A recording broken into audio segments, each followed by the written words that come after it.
Vamos falar do iluminismo. Iluminismo e romantismo. Vou falar bem rápido disso aí, eu acho que, porque isso aí influencia todos nós. Na verdade, alguém disse que nós todos nascemos no iluminismo e fomos criados no romantismo. Nós somos filhos disso aí. Quer queiramos, quer não. Nós não conseguimos fugir disso aí. Nós somos pessoas diferentes dos outros que vieram antes por causa desse negócio aí, dessa filosofia. O C.S. Lewis chama o surgimento do iluminismo de a grande divisão. Porque a reforma protestante não foi a grande divisão. A grande divisão o iluminismo trouxe. Quem crê em Deus e quem não está nem aí para Deus. Certo? Mesmo que creia, não está nem aí para Deus. O Dr. Calhoun, ele chama a atenção que os grandes nomes do iluminismo sempre são retratados sorrindo. Um sorriso meio jocoso, assim. Por quê? Porque eles creem que eles e outros como eles finalmente poderão responder a todas as perguntas da humanidade usando somente a razão. Então eles aparecem sempre sorrindo. É claro que o avanço científico daquele período, século XVII, principalmente século XVIII, trouxe essa percepção. É o período de muitos cientistas de destaque, como o Isaac Newton, né, um cientista fundamental para a humanidade. O poeta Alexander Pope disse o seguinte: a natureza e as leis da natureza estavam escondidas em trevas. E Deus disse: haja Newton, e tudo tornou-se luz. Não sei se é uma referência ao irmão ali, acho que não. Deve ser o Isaac Newton, né? Deve ser o Isaac Newton. Mas eu cheguei a considerar a possibilidade. Não, para marcar um pontinho, né? Marcar um pontinho. Gente, a influência do iluminismo é o racionalismo de Descartes, né? Descartes, francês, e o empirismo de John Locke. Na verdade, parecem coisas contraditórias essas duas linhas filosóficas. O racionalismo ele é do continente e o empirismo é das Ilhas Britânicas, certo? O Descartes, ele é bem conhecido, né? Ele tem aquela famosa frase, quem é que sabe a famosa frase do cogito ergo sum? Como é que é em português? Penso, logo existo. Né? Porque o racionalismo do Descartes, a ideia dele foi a seguinte: será que ele podia partir da mente dele e aí conceber todas as coisas partindo da sua própria mente e aí construindo racionalmente todas as ideias que existem? Foi isso que ele fez, partir da própria mente dele. Né? Penso, logo existo, e daí eu parto. E o empirismo parece o contrário, né? Porque o empirismo é assim, ele começa do que existe. Eu aprendo com o que existe. A minha mente recebe aquilo que ela vê, aquilo que ela experimenta. Certo? Parecem contraditórios, mas chegam no mesmo lugar. O que falta aí nesses modelos filosóficos? Né? Todos eles trabalham o conhecimento. Mas o que falta? Deus. O homem, tanto faz racionalismo ou empirismo, é o homem que conhece por seus próprios meios, não precisando de nenhuma ajuda externa. Então Deus está jogado na lata do lixo aí nesses modelos. São abordagens diferentes, mas chegam ao mesmo ponto. Do iluminismo surgiu uma nova forma de religião a que se dá o nome de deísmo. Era uma religião racional. Certo? Deus criou todas as coisas e foi embora. É o grande arquiteto do universo. Certo? É o relojoeiro que deu corda no relógio e foi embora. E agora o homem é senhor da criação e é ele que vive, não existe relacionamento com esse Deus. Isso é o deísmo. Os expoentes aí do iluminismo são Voltaire, Diderot, Thomas Jefferson, nos Estados Unidos, né? O Isaac Newton, numa linha mais científica, né? Antes eu coloquei ali o Isaac Newton, ele sempre se disse cristão, só que ele recusou a administração da extrema-unção, ele recusou, o que foi estranho, e há hoje pesquisas mostrando que ele, na verdade, era um herege disfarçado. Ele acreditava em várias doutrinas heréticas. Então tome um pouco de cuidado quando você sai afirmando que Newton, o grande Isaac Newton era cristão e tal, né? Cristão, mais ou menos. Né? Cuidado, não força demais, né? Porque alguns indícios mostram que ele tudo isso possível, tá? Pode ser que ele tenha feito parte dos Rosa Cruzes também, né? Mas ele realmente, ele era inclusive um teólogo, ele escreveu um comentário do livro de Daniel, ele lia a Bíblia, certo? Mas não sei se era um cristão nascido de novo. Não vou entrar em detalhes aí.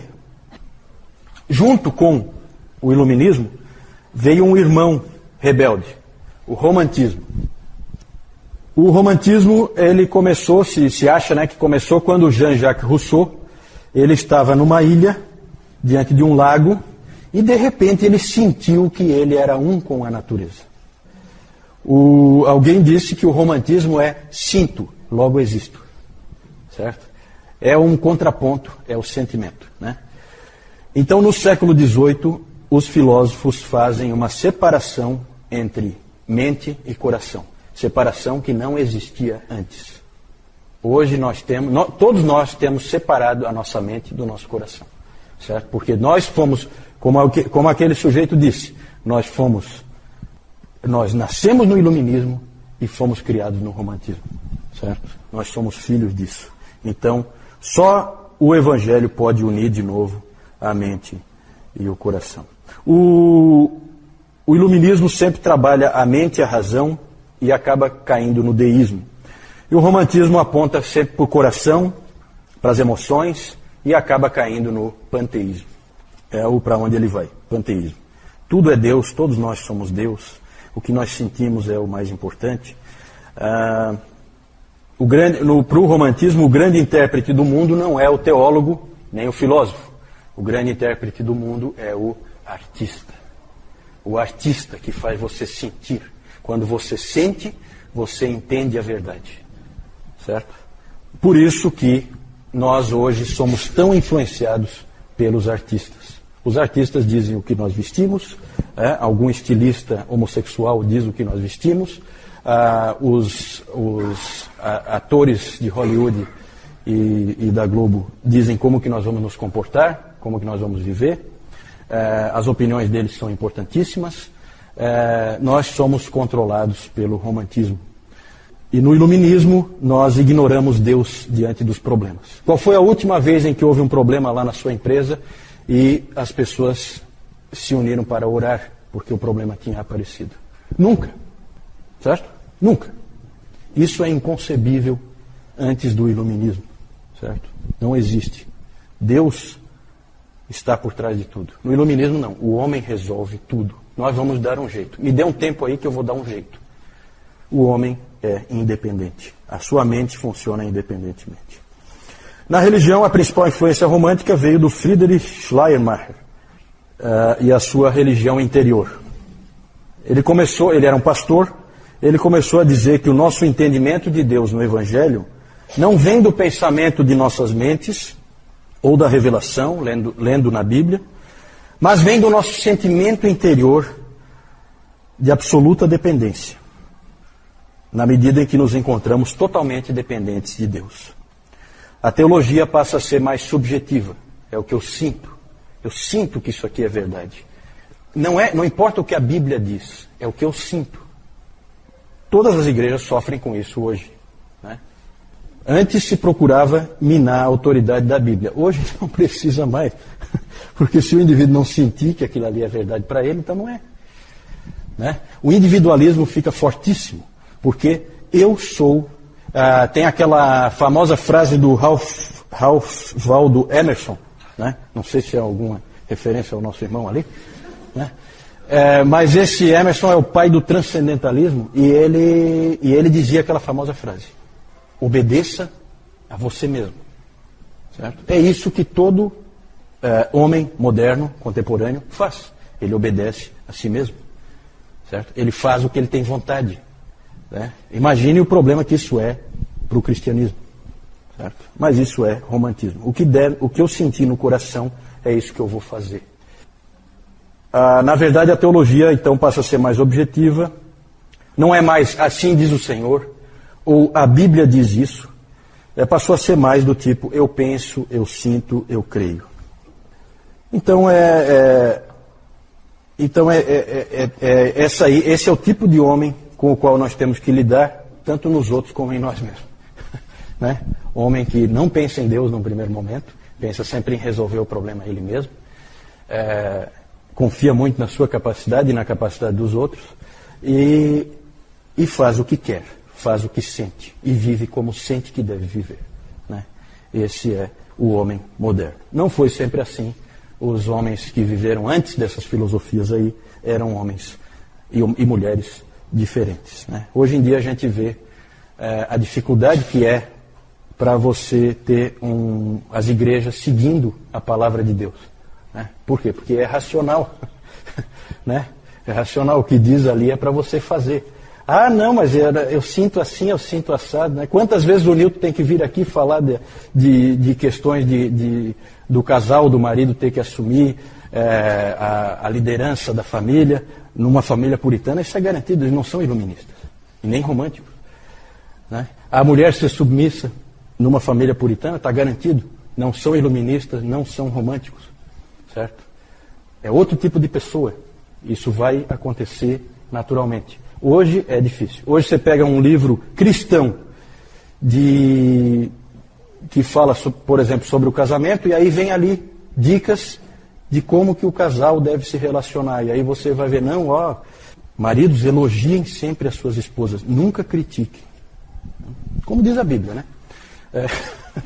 Né? Recomendações assim esquisitas que vêm da psicologia, nunca vieram desse livro, né? Mas que são assim estranhas, mas na verdade falam assim, olha, é assim que você lida com a sua esposa, que é iluminista e romântica. De outra maneira você vai ter um problema muito sério. Essa é a palavra que está passada ali. Então mudou tudo. Mudou a teologia, mudou a maneira de pensar, mudou a igreja. Por isso que a gente tem que falar um pouco de iluminismo e romantismo, porque nós somos pessoas comuns, mas as filosofias em voga nos afetam e nos afetam muito, e a gente nem percebe, porque a gente já nasce dentro dela. Né? Então a gente não tem como saber. Tá legal, gente? Vamos parar por aqui. Pode passar aí só para eu mostrar as figuras, para não ficar essa parte aí. Vamos ver se eu lembro quem são esses aí. Ó. Sempre sorrindo, né? Olha o sorrisinho irônico do Voltaire. Certo? Diderot ali em cima, Thomas Jefferson. O Descartes está mais carrancudo, mas é porque ele não é do iluminismo, ele é antes, né? Então ele está um pouquinho mais carrancudo. Esse aqui é o David Hume, eu ia falar, mas eu pulei. Pode passar.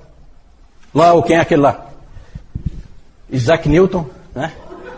Isaac Newton com a sua cabeleira.